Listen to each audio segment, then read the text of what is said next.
L'arnaqueur de Tinder, mon avis. Vous avez été plusieurs à m'envoyer des messages, notamment dans le groupe Facebook La Communauté de la Cyprine, dans notre groupe Facebook dans lequel on parle, mais également par email pour me demander mon avis sur le documentaire, série, film L'arnaqueur de Tinder. Donc, je me suis tapé de regarder ça. Je vais vous donner mon avis, je vais vous donner des leçons qu'il y a à en retenir pour mieux draguer sur Tinder, d'accord? Et mon avis sur un petit peu l'injustice qu'il y a eu dans l'accueil de cette série et l'injustice qu'il y a eu dans la vie et que cette série met en lumière. Donc je vais vous parler de ça juste après l'intro. Je suis Fabrice Julien, coach auteur, expert en séduction depuis 2010. Donc on se retrouve juste après l'intro pour parler de l'arnaqueur de Tinder. Mais avant de commencer, je vous offre un guide gratuit sur la séduction ainsi qu'une série de conseils gratuits eux aussi par email. Pour les recevoir, si vous êtes intéressé, c'est très simple. Cliquez sur le premier lien dans la description de la vidéo. Si vous êtes motivé, vous le trouverez. Abonnez-vous et activez la cloche parce que si vous ne le faites pas, YouTube ne vous préviendra pas à la sortie des prochaines vidéos et vous allez rater des pépites. Mettez un like pour me faire savoir que vous pensez que cette vidéo est utile et pour que j'en fasse d'autres comme ça ou sur ce thème-là. Si vous pensez que ce contenu est utile, partagez-le en public ou en privé, je comprendrai. Vous pouvez aussi me laisser un commentaire, je les lis tous et j'y répondrai avec grand plaisir. Donc dans l'arnaqueur de Tinder, la première chose qu'on apprend au tout début du documentaire et qui a l'air de ressortir aussi dans le documentaire, mais c'est quelque chose que je savais déjà, c'est que beaucoup de femmes vont essayer de googliser leur encart. Par exemple, elles matchent avec toi sur Tinder et en rapport avec ton prénom et ce que tu fais dans la vie, elle peut essayer de te retrouver dans la vraie vie, même de retrouver tes réseaux sociaux, retrouver ton Facebook, retrouver ton Instagram, etc. Qu'est-ce que ça veut dire? Eh bien, ça veut dire qu'il faut de la cohérence. Il faut de la cohérence entre qui tu prétends être sur Tinder, et en tout cas l'image que tu donnes, et les infos qu'elle peut trouver dans la vraie vie. Mais en même temps, ça va la rassurer aussi sur le fait que tu existes, qu'elle peut te rencontrer, etc. Typiquement, dans l'état d'esprit, je peux porter plainte, il existe vraiment s'il me viole. Tu vois, quasiment, c'est ça l'état d'esprit. Et également, sur les réseaux sociaux, souvent, on relie un compte Instagram à un compte Tinder, ce qui est possible à faire. Il faut que ce soit également en cohérence. Par exemple, si sur Instagram, tu es bourré tous les soirs entre couilles, c'est pas vendeur par rapport à un mec qui te vend une image un peu cool sur Instagram, machin. Donc, il faut que ton Insta soit propre et qu'il soit cohérent avec ton Tinder. Donc ça, souvent, quand je fais des coachings, sites de rencontres, applis de rencontres avec des mecs, on travaille aussi à ce que leurs réseaux sociaux donnent une bonne image d'eux-mêmes parce que les femmes, souvent, elles essayent de retrouver là-dessus. Donc ça, c'était vraiment ce que je voulais dire. Deuxième chose qui ressort, c'est que la pomme tombe pas loin de l'arbre. Je veux dire, dans ce documentaire, tu as 2-3 femmes qui sont interviewées, qui sont quand même des femmes qui disent « Ouais, moi j'adore voyager, mon style de vie est trop important, blablabla ». Tu vois que c'est des femmes qui sont dans l'apparence, dans les objets brillants, dans les machins. Donc, c'est quand même, je veux dire, je veux pas les accabler, ces pauvres femmes, mais c'est quand même des femmes qui sont dans le superficiel, qui sont dans le paraître et qui finalement, c'est assez pitoyable. Je veux dire, moi, bon, je gagne bien ma vie, j'ai du succès avec les femmes, tu me vois me la péter, tu me vois la jouer, machin. Les 3/4 des mecs, c'est des mythos sur Tinder, on le sait, elles le savent pas. Dès qu'il y a l'objet brillant, elles sont là en train de rêver, il n'y a plus rien d'autre qui compte. Je veux dire, c'est un petit peu, elles payent un petit peu leur naïveté dans ce documentaire. Donc, si tu veux, ok, elles sont pas moches, d'accord, elles sont pas moches, mais enfin, c'est pas non plus des bombes sexuelles, tu vois, c'est des filles correctes. Mais à aucun moment, elles se demandent pourquoi moi, pourquoi ce mec qui est PDG d'un truc de diamant et qui gagne soi-disant des millions d'euros, pourquoi moi, pourquoi, enfin, je sais pas, on va en parler à la fin avec qui il est vraiment maintenant, le mec, mais c'est, voilà, donc moi je vous donnerai le conseil de ne pas jouer le jeu du superficiel si vous ne l'êtes pas. J'ai eu un mec que j'ai récupéré de coaching qui a travaillé avant avec un naze qui fait des photos Tinder, voilà, et qui lui avait fait des photos avec du champagne, a câliné un chien qui n'est pas le sien, c'est-à-dire qu'ils sont allés dans un parc, ils ont vu des filles avec un chien, ils ont dit on peut prendre le chien, faire des photos. Et du coup, il a fait des photos qui, sur le papier, sont, on va dire, vendeuses, la chemise ouverte, la bouteille de champagne à la main, avec un beau chien. Mais quand tu as dessous de discussion, La fille, elle te dit, ah, et ton chien? Ben, c'était pas le mien. Tu fais des photos avec un chien qui n'est pas le tien. Et le mec, il n'est pas du tout dans le champagne, paillettes, machin. Alors du coup, là, il y a un décalage entre qui il montre qu'il est, qui il est. Du coup, il a tiré que des femmes qui lui correspondaient pas. Ils n'avaient rien à se dire. Et du coup, voilà, ne tombez pas dans ce jeu-là. Je sais qu'on essaye de vous vendre des recettes miracles. Sur Tinder, monte ton fric, fais semblant que tu as une belle voiture, parle de tes voyages et fais genre que tu as une vie de rêve. Mais tu vas attirer que des gens superficiels et qui ne te ressemblent pas. Ça ne veut pas dire qu'il faut être moche sur Tinder, mais ça veut dire qu'il faut faire des profils un peu plus authentiques et un peu plus qui vont attirer des filles pour toi. Je veux dire, moi, ces 3 nanas, je les saute un soir et je ne veux pas faire ma vie avec elles. Ça se voit que c'est vide, quoi. Ça se voit que c'est des pauvres filles, au fond. Elles sont bonnes, mais c'est des pauvres filles. Et encore, elles ne sont pas ultra bonnes. Tu vois, donc c'est dingue. Et le mec, il est arrivé, malgré qu'il y ait beaucoup de red flags, quoi, qu'il y ait beaucoup de, on va en parler après, mais qu'il y ait beaucoup de choses qui auraient dû les faire fuir, ces filles, il leur fait tellement miroiter beaucoup qu'elles sont là en admiration et elles tombent dans les plus gros panneaux de l'univers. C'est pas possible. Alors, il y a aussi le documentaire où elles se disent il suffit d'une seule rencontre pour changer sa vie du tout au tout, et c'est vrai. C'est vrai, je veux dire, tu fais des rencontres et tout à coup, tu peux rencontrer la bonne personne avec qui tu vas fonder une famille, avec qui tu vas être en couple, etc. Ou alors, tu peux, comme elle, rencontrer un escroc qui va te dépouiller de, je crois que 200 000 $. Les nanas, il leur a piqué, quoi. Et c'était même pas des nanas riches, il leur a fait contracter des prêts courte durée, etc. Donc c'est dingue. Donc oui, effectivement, mais il faut pas être en mode Disney, machin. La vie, elle peut basculer sur une rencontre, en le bien ou mal. En mal, tu peux te faire violer, tu peux te faire séquestrer, tu peux te faire assassiner, tu peux te faire voler tes sous. Je ne veux pas attirer la paranoïa, mais... et puis en bien, effectivement, tu peux rencontrer une bonne personne qui change ta vie, effectivement, bien sûr. Maintenant, ce qu'elles ont en commun, ces nanas qui se sont fait et qui font maintenant les stars sur Netflix. Mais Netflix, c'est je veux dire, la plateforme de la déconstruction. Hein, je veux dire, ils mettent que des séries LGBT, machin, truc. Donc voilà, ces femmes, elles sont givrées. Je veux dire, elles sont pas normales, ces filles. Tu le vois bien qu'elles sont pas normales. Elles sont givrées, ça se voit. Elles sont déconstruites un peu. Elle croit que Disney c'est la vraie vie. D'ailleurs au début il y en a une qui le dit. Elle attend le prince charmant qui va la sauver de sa vie ennuyeuse. Tu vois, c'est Cécilie qui dit ça dans le documentaire. Donc voilà, après bon, qu'est-ce qu'on apprend? On apprend qu'elle regarde si le mec, il aime les animaux. Donc une photo avec un animal, oui c'est bon signe et ça je suis d'accord avec ça. Après tu vois, elles étaient là, les deux là au début du documentaire à dire je cherchais le mec parfait donc je swipais beaucoup, non. Nous, on n'est pas dans cet esprit-là. Nous, on swipe beaucoup, oui, et parce qu'on cherche des profils qui nous conviennent. Et après, parmi les profils qui nous conviennent, on voit où ça peut le faire. Elles, non, elles sont déjà sur le papier en train de chercher le mec parfait. Sauf qu'il y a des trucs qui ne dépendent pas. Admettons que le mec dise la vérité. Tu vois, les mecs qui se vendent le mieux sur Tinder ou en entretien d'embauche, etc., ce n'est pas forcément les meilleurs. Ce n'est pas les meilleurs mecs pour un couple, ce n'est pas les meilleurs employés. Donc, il y a déjà une différence entre ton profil et qui tu es vraiment, en bien ou en mal d'ailleurs. Et donc elles, non, il leur fallait déjà le profil Tinder parfait. Déjà, elles ne swipaient pas beaucoup. Puis après, parmi les mecs que tu rencontres qui sont peut-être parfaits sur le papier, bah, admettons que c'est vrai, il y en a plein avec qui ça ne va pas le faire. Soit toi, tu ne vas pas leur plaire assez, ils vont peut-être te baiser, mais tu ne vas pas leur plaire assez pour qu'ils se mettent en couple avec toi. Soit le mec, il n'est pas vraiment, soit il n'y a pas d'alchimie. Je veux dire, voilà. Donc, je trouve que vraiment, elles n'ont pas du tout de méthode dans leur recherche de faire des rencontres. Donc, elles feraient mieux de joindre mon club VIP pour femmes. Ça, c'est clair. Voilà. Elles cherchent le truc parfait. Nous, on cherche le profil qui nous convient. Ça, c'est vrai.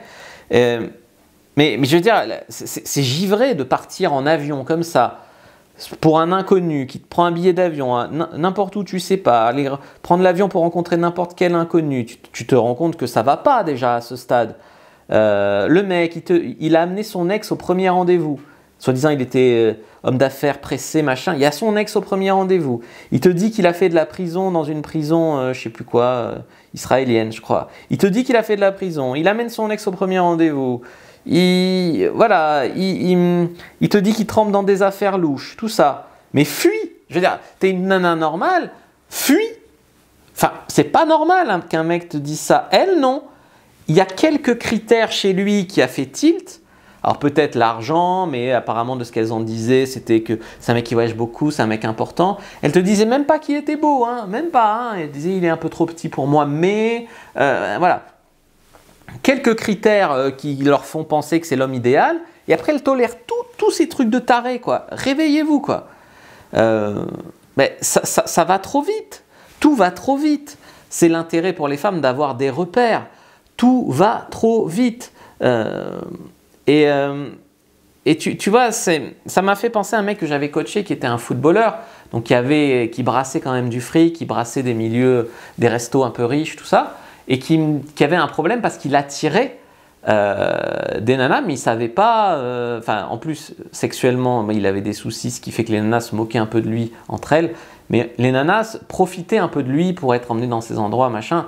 Donc c'est pas facile non plus la vie quand tu as du fric à gérer ça, mais je dois dire que d'habitude, il y a quand même beaucoup de femmes qui orbitent autour de ça.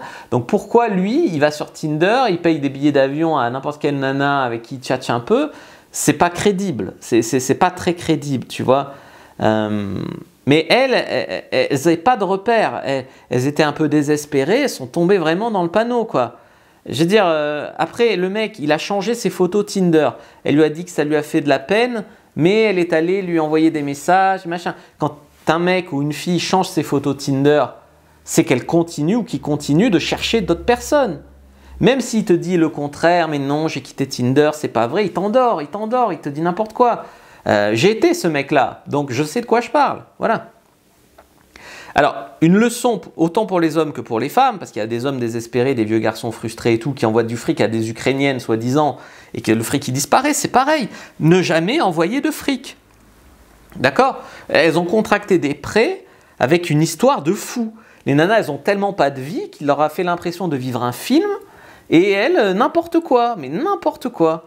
Je veux dire, c'est quand même le problème de ce monde où tout n'est qu'illusion, n'est qu'image, n'est que machin.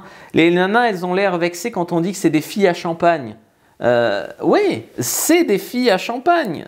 Même si c'est elles qui ont envoyé le fric, elles étaient quand même là, attirées comme des mouches par la merde, quoi, ou comme des moustiques par la lumière, tu vois. Mais honnêtement, je dois dire que d'un côté, elles ont payé... voilà, un petit peu, voilà, leur naïveté. Mais le mec, il a pas de race aussi. Je veux dire, comment tu dors la nuit si tu as endetté apparemment 30 ou 50 femmes dans le monde de plus de 200 000 $?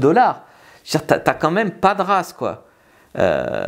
Donc, ce salopard-là, il est quand même devenu riche parce qu'il n'a jamais été jugé pour escroquerie. Donc, les millions qu'elles lui ont donnés, notamment en liquide ou par virement, il les a gardés, les moments où il les a couchés avec elle, les moments dans les palaces, les moments, ils sont toujours en lui, hein, il est toujours dans ses souvenirs, il a toujours des millions sur lui. Aujourd'hui, il sort avec une Israélienne mannequin qui est belle pour le coup, bien plus belle que celle qu'il a arnaquée. Bon, elle n'a pas de race aussi, je veux dire, c'est des gens pas sains. C'est pas parce que il y a ça que j'aimerais leur vie ou que j'aimerais être eux. Je veux dire, le karma, il est dégueulasse. La malsénité du mec, il la respire. Ça, c'est un truc aussi que je ne comprends pas les femmes souvent. Nous, on le voit que le mec respire le connard, respire le mec malsain. Et elles y vont. Alors, pas toutes. Mais plus la fille a une histoire d'estime d'elle-même basse, une histoire où elle veut s'auto-saboter, un problème où elle vibre pas bien, plus elles vont être attirées vers ce genre de mec sans le voir. Donc il y a aussi un travail à faire sur soi, quoi. Mais c'est quoi ça d'envoyer de l'argent et ensuite plus elles envoient de l'argent, plus elles envoient de l'argent. C'est un peu des pigeonnes, mais par principe de cohérence. Ouais, mais il leur a demandé de les dépanner de tant de fric parce que sa carte, il ne peut pas l'utiliser parce que sinon il va être tracé par des mecs qui lui veulent du mal, machin. Elle, par principe de cohérence, elle donne un peu, puis après il leur demande beaucoup, puis il leur dit « Ah non, mais c'est bon, envoie-moi plus, c'est pas grave, je te rembourserai. » Voilà, après ce mec c'est un escroc, quoi, je veux dire. Le pire c'est la deuxième qui a une vie tellement vide que même pas apparemment elle baise avec lui. C'est juste un ami, tu vois. Elle a fait quelques soirées avec lui en Grèce apparemment. Il l'a invité en Grèce, ils ont fait quelques soirées ensemble. Ça y est, c'est un ami au point que tu envoies 200 000 $ à cet ami. Pas me dire que la fille elle n'était pas intéressée par le fait d'avoir un ami riche qui travaille dans les diamants. C'est pas possible. Donc voilà, c'est pas possible. Puis après, la suite de l'histoire, c'est la vengeance d'une femme. C'est quand même, il faut leur reconnaître ça, qu'elles ont mené l'enquête, elles ont remonté les réseaux, elles ont réussi à se concerter entre elles. Voilà. Mais le pire, c'est qu'une fois que le mec a été démasqué, c'est-à-dire qu'il y a des journalistes, la première, Cécilie, elle a contacté des journalistes parce qu'elle a raconté son histoire. Les journalistes ont réussi à contacter des femmes qui voyaient encore en ce moment. Et quand les journalistes l'ont contacté pour raconter cette histoire, le premier réflexe qu'elles ont eu, mais toutes ces connes là, c'est de lui envoyer un message à lui pour lui dire « Est-ce que c'est vrai ?» C'est fou. Ça veut dire que même le mec démasqué, elles espéraient encore que c'était pas vrai, ou elles espéraient encore que c'était vrai, que c'était un escroc, mais qu'avec elle, c'était spécial, tu vois. Donc voilà. Et le mec, le pire, c'est qu'il envoyait exactement les mêmes messages à toutes les femmes.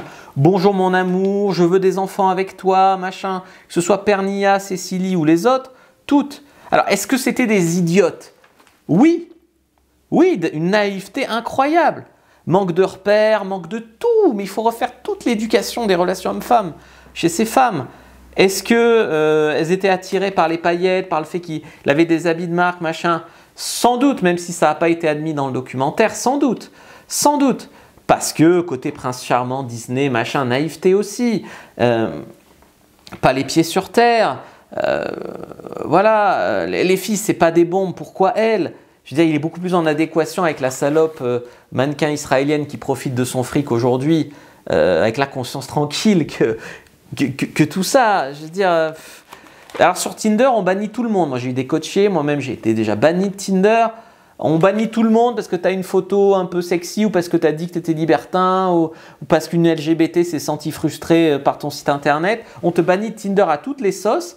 Mais cette espèce d'escroc notoire, aujourd'hui au moment où je vous parle, il est encore actif sur Tinder. Ils le disent à la fin du documentaire. Donc c'est quand même pourri ce monde, quoi. Le mec a même pas été jugé pour ça. Il a fait quelques mois de prison parce qu'il a utilisé un passeport qui n'était pas le sien. Donc pour ça, il a fait 5 mois de prison, je crois. Mais il a gardé beaucoup de fric de ses escroqueries. Maintenant, les femmes, elles sont célibes et endettées. C'est-à-dire qu'elles ont perdu du temps, donc elles sont moins fraîches. Et en plus, c'est des moins bons partis puisqu'elles sont endettées de ouf. Le mec, il leur a tout pris, quoi. Voilà. Et lui, alors lui, son point de vue, alors parce qu'il faut les deux points de vue souvent dans ces histoires-là. Lui, il dit que c'est pas vrai, que c'était pas un escroc, que lui, il draguait simplement des femmes sur Tinder et qu'il est devenu riche grâce au Bitcoin. Bon, on donne son point de vue. Maintenant, il a ouvert une école d'images où il vend son image, machin. Il sort avec une petite mannequin israélienne. Donc, il n'y a vraiment pas de justice, tu vois. C'est vraiment, mais il y a des mecs qui vont payer des conseils à ce type. Mais je veux dire, mais pour moi, c'est la même chose. Je caricature parce qu'ils sont moins pires.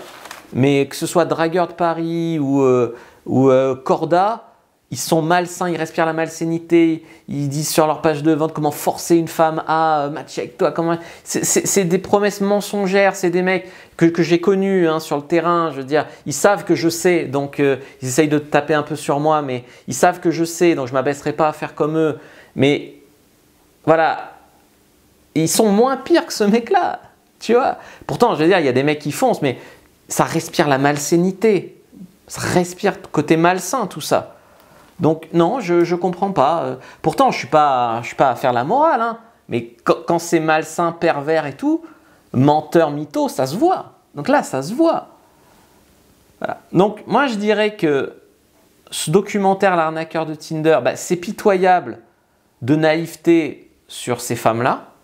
C'est pitoyable parce qu'elles auraient pu avoir des hommes qui les auraient rendues heureuses et qui auraient été heureux, eux, de les rendre heureuses, mais elles ont voulu swiper le mec riche, machin, et du coup, c'est quelque part aussi... non, je veux pas dire c'est les instaputes, la justice divine, parce que c'est tellement dur. C'est tellement dur. Pour moi, le mec qui a fait cette vidéo, il n'a pas regardé le documentaire. Mais oui, elles ont zappé des mecs qui les auraient rendues heureuses avec les meilleures intentions du monde pour aller s'acoquiner avec ce salopard. Donc oui, il y a un manque de discernement évident. C'est pitoyable aussi parce que lui, il s'en tire riche à millions et avec une bonasse. Et enfin, je dirais que c'est pitoyable de ce monde où on fait des documentaires quand 3 femmes ont été arnaquées par un mec, mais que tous ces mecs, vieux garçons, frustrés, qui envoient de l'argent à des Russes ou à des Ukrainiennes pour espérer avoir un semblant de vie sexuelle, ou voilà, ou qui payent des Instagrammeuses pour qu'elles se déshabillent un peu sur mime, c'est tout aussi pitoyable et pour moi on est aussi dans l'arnaque. Ben là on fait pas de documentaire Netflix, donc c'est encore le progressisme, c'est les femmes, ces pauvres victimes des hommes, toujours pareil, toujours dans le même sens. Alors là dans ce cas-là oui, ces femmes étaient victimes de ce salopard, mais il y a tellement aussi de cas inverses où c'est des hommes qui ont été victimes de salopes, mais ça fait pas l'objet de documentaire, tu vois. Donc je trouve que voilà, c'est toujours cette mentalité progressiste, etc. Donc les femmes, il faut qu'elles arrêtent d'idéaliser un mec sur quelques critères.